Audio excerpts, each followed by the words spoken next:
Hello guys, welcome to a new video of the Robert James Fischer series.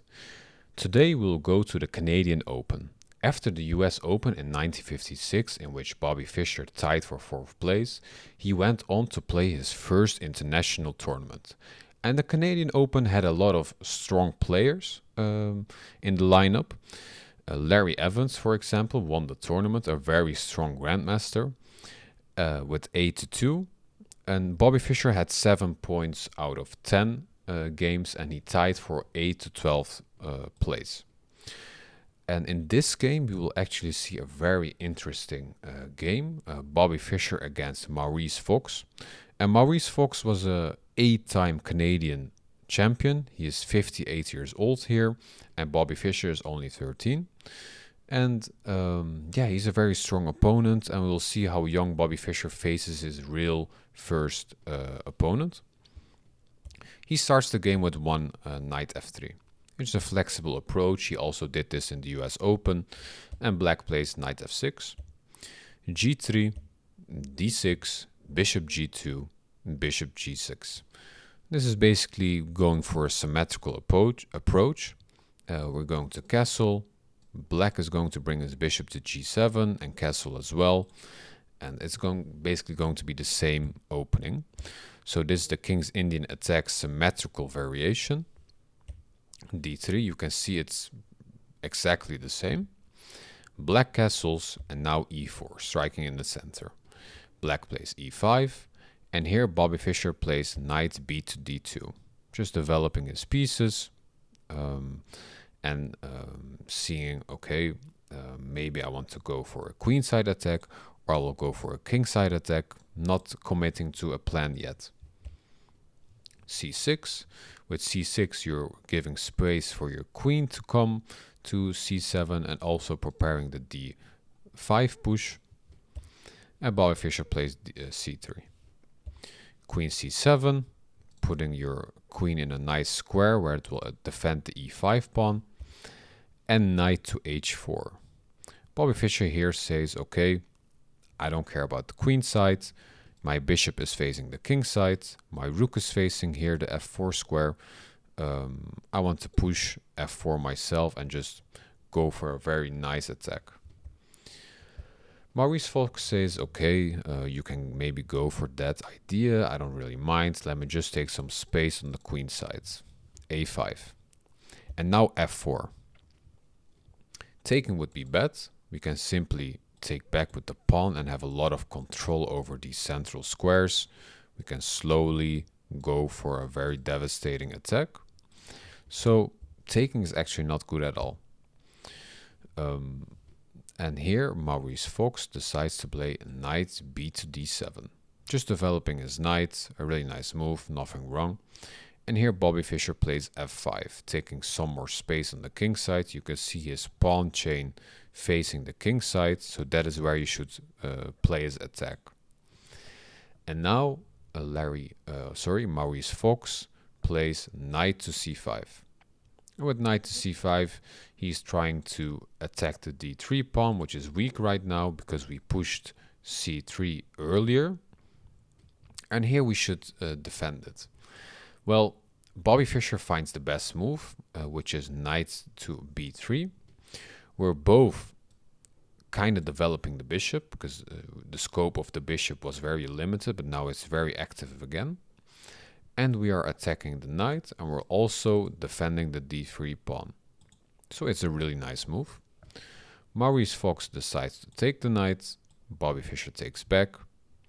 And now Maurice plays bishop to d7. And bishop to d7 is, I don't really like this move. You should probably play d5 because white is trying to go for a kingside attack.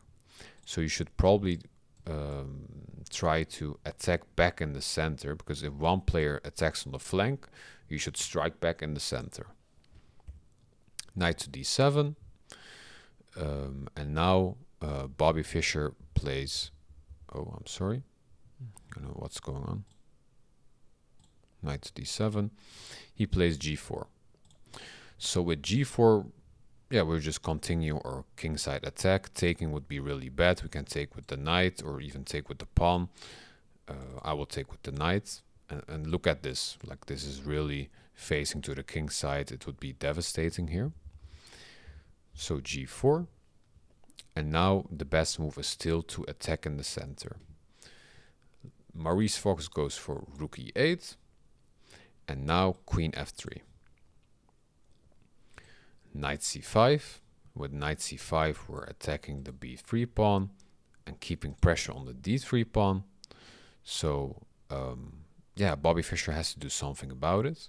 But he says, okay, it's just a pawn. Let me attack your bishop first. But with this move, we're actually, yeah, kind of limiting our kingside attack options. We're giving away this tension. The bishop can sidestep. And even though this looks really dangerous, if we get it in here and try to bring the king, the queen, it can lead to a checkmate. But for now, it's pretty fine for black. It's not really that dangerous. So here Bobby's like, okay, I cannot come in yet. Putting the pawn on g5 would limit my own bishop. So let me bring the knight to f5. And this is a nice move. If you take, I'll take back, and this would be really difficult because now I'll bring the rook and it's basically going to be checkmate soon. So you can also not take with the bishop, just the same idea. This would also just be losing. So knight to f5 is a tricky move, and you should actually just ignore it. Just do nothing. Just say, okay, it's fine. Whatever. Let me strike back in the center with d5. d5 is a nice move. You're striking back. You can also just take the pawn. Nothing wrong with it. Taking the pawn is not scary. You can take the rook later. But Maurice decides to play a d5. And now comes Bobby's move, which is a bit of a mistake, queen to g3. With queen to g3, okay, you still have an extra move to come in. If you played queen to h3, and for example, e takes, d takes, and black decided to play very greedy and take the pawn, we can now come in with the bishop to h6. And if black's really greedy and he takes the rook, this would be very devastating. I will simply go for the checkmate. But it's also really hard to defend here. You can bring back the knight, but we will simply take the bishop and bring the queen. So this is a really hard defense. So instead of queen to g3, queen to h3 would have been better. But Bobby Fischer plays queen to g3. And now d takes e4, and d takes e4. And here Maurice plays a bit of a weird move. He decides to sidestep his king, which I do understand. If when you sidestep it, you probably want to bring the rook here, so the checkmate would be harder. But now we have this really nice move, which is bishop e3. And with bishop e3, we're both attacking the rook and we're preventing this check coming in. So if you take the pawn now, white is way better. We can bring the rook to e1, defending the bishop, and now go for this kingside idea. The bishop is protected, the rooks are nicely placed. Your extra pawn is not really cutting it because you're just way too slow on the queen side, and we can come in and bring all our pieces and just go for a quick checkmate. So that would have been possible, but what happened is d takes e4, d takes e4, king h8, and here Bobby Fischer plays a nice move actually, queen h4, going for the same idea. So you played g3 and then h4, which you could have also just played h3, having an extra tempo. And here black plays queen to d8, probably wanting some extra activity over this file. But now Bobby Fischer can go for the same idea I just showed you, bishop e3, ignoring this pawn, bringing the rook to d1, attacking the queen. So that would have been really good.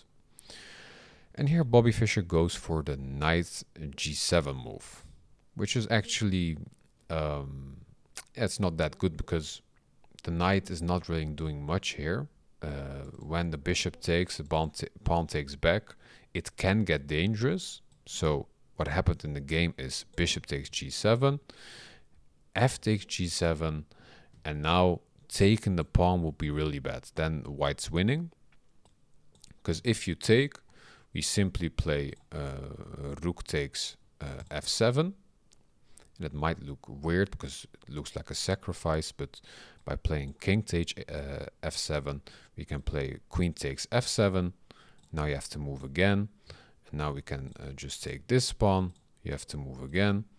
And now g5, and this is just way better. We'll bring the other rook, and it will be a checkmate soon.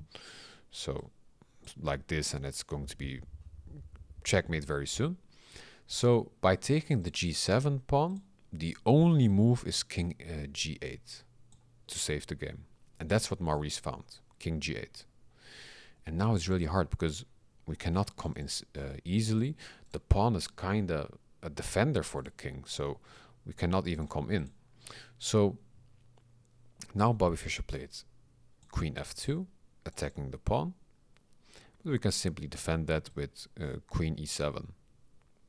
Now comes bishop g5, trying to distract the queen to go for this checkmate.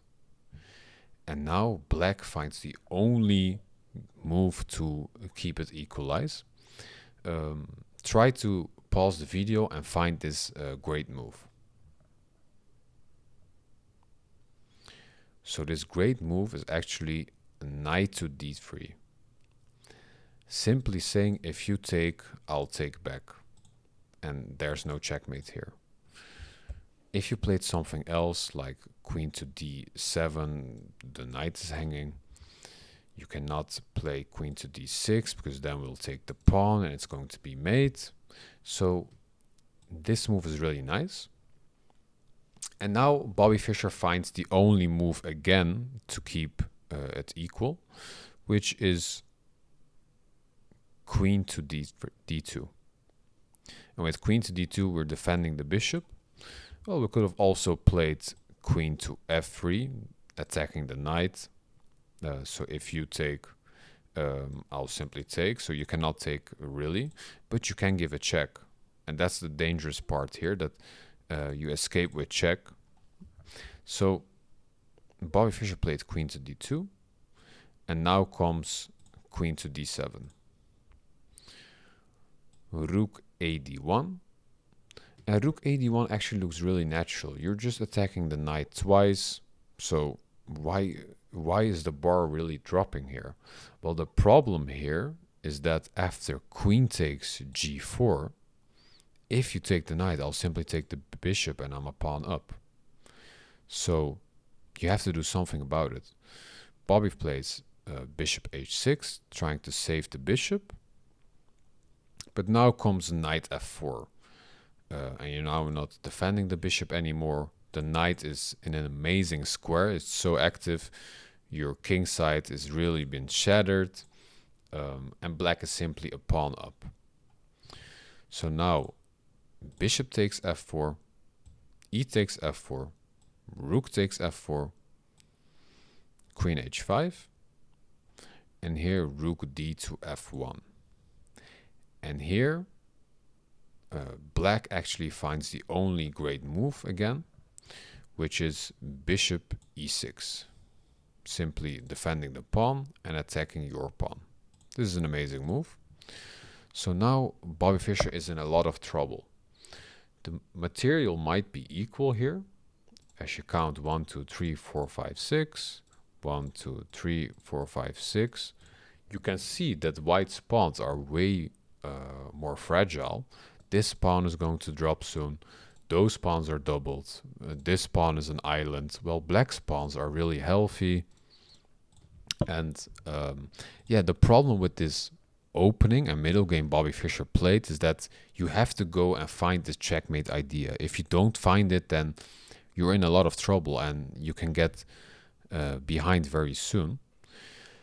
So now Maurice plays, Bobby Fischer plays queen to f2. And this, yeah, you sacrifice the rook to go for the checkmate idea, but simply rook e7, defending it. Now comes c4, defending the pawn.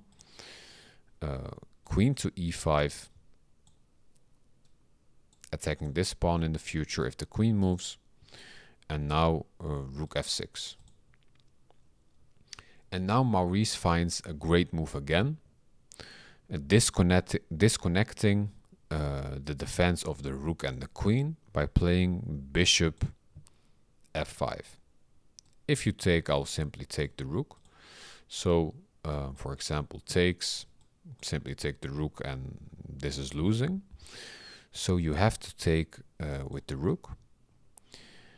And now, after rook takes, no, I'm sorry.